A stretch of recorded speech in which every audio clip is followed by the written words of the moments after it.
मैं नरेश बाल्यान जी की धर्मपत्नी हूँ और मैं अरविंद केजरीवाल जी का धन्यवाद करती हूँ जिन्होंने मुझे यहाँ से उत्तम नगर से उम्मीदवार बनाया है। मैं आप सबसे यही कहना चाहती हूँ कि जो भी कर्तव्य एक विधायक के रूप में होने चाहिए, अगर मैं इलेक्शन जीत जाती हूँ तो पूर्ण निष्ठा और पूर्ण ईमानदारी के साथ मैं उनको पूरा करूँगी।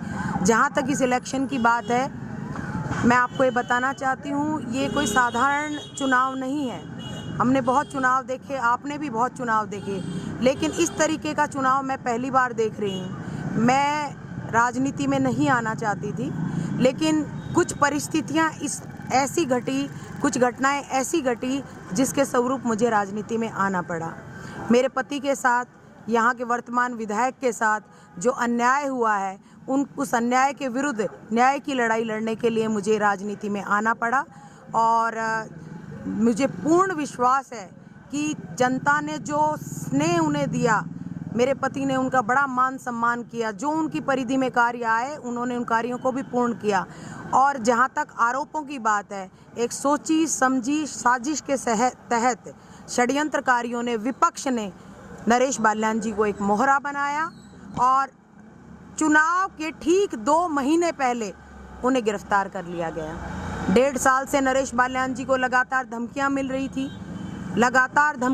थी। मैं और मेरा परिवार, नरेश बाल्यान जी, सब हम लोग इतने मानसिक रूप से प्रताड़ित थे, लेकिन फिर भी उन्होंने पूरी हिम्मत से जो काम उनकी परिधि में आए, बहुत सहजता से, सरलता से वो सारे काम करते चले गए।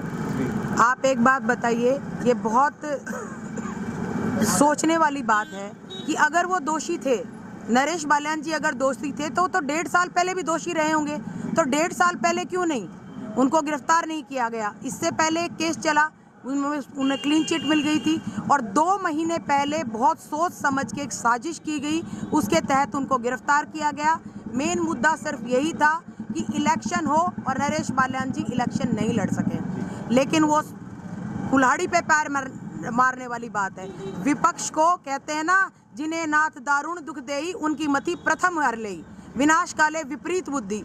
उन्होंने ये चोट जो मारी है, नरेश बाल्यान जी पे जो प्रहार किया, वो नरेश बाल्यान जी पे नहीं, उत्तम नगर की जनता पे प्रहार किया।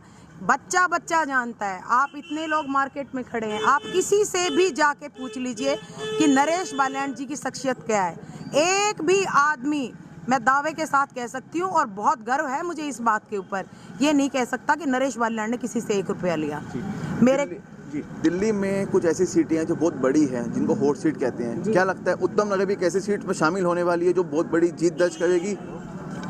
देखिए, जो भाव मैं लोगों के चेहरे पे देखती हूँ, जो दुआएं नरेश बाल्यान जी के लिए वो करते हैं, जो बुजुर्ग मेरे सिर पे अपना हाथ रख के मुझे आशीर्वाद देते हैं, जो बहनें मेरा साथ देती हैं, जो नौजवान मेरे कदम से कदम बढ़ा के मेरे साथ चले हैं, उसको देख के मुझे लगता नहीं, मुझे पूर्ण विश्वास है कि रिकॉर्ड तोड़ मतों से हम जीतेंगे। और दूसरी बात मैं ये कहती हूँ कि भगवान ईश्वर हमेशा सच्चाई का साथ देता है। उत्तम नगर की जनता बहुत अच्छे हृदय की जनता है और पूर्ण समर्थन और सहयोग ही नहीं, वो दुआएं भी कर रहे हैं और एक से एक आगे बढ़कर वो इसमें सहयोग दे रहे हैं। ये चुनाव किसी नरेश बाल्यान का नहीं, किसी पूजा नरेश बाल्यान का नहीं, ये चुनाव है उत्तम नगर की जनता का।